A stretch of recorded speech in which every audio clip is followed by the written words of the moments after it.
Google's done it again. The Pixel 9a is here, and while it's not a complete surprise, there's one design change that's got everyone talking.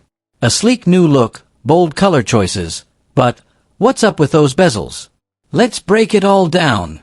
So, leaks have already spoiled most of the surprises, but now we have official renders confirming what we suspected. Google is ditching the chunky camera bump. Instead, we get a flush camera strip, making the phone look more polished and premium. A subtle change, maybe, but it's definitely a step toward a sleeker design. Now, everything else, as expected.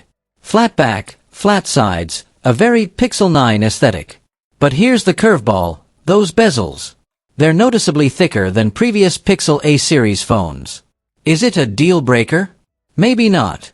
Some people won't care, but for those who love ultra-thin borders, this might be a letdown. Now, let's talk colors. Google is keeping things interesting with 4 options.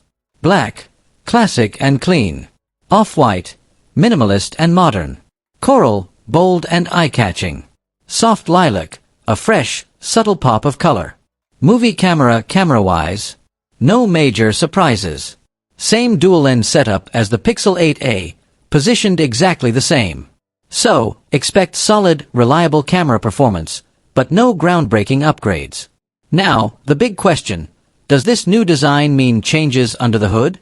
A slightly thicker body suggests better hardware, maybe a bigger battery or improved cooling. But without hands-on comparisons, it's hard to say exactly how much bulkier it will feel. Mark your calendars.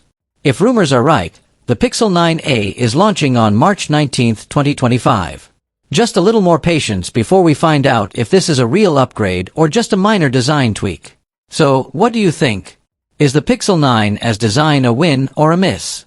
Drop your thoughts in the comments. If you enjoyed this deep dive, hit that like button, subscribe, and check out these videos next for more exclusive Pixel leaks and insights. Rock it!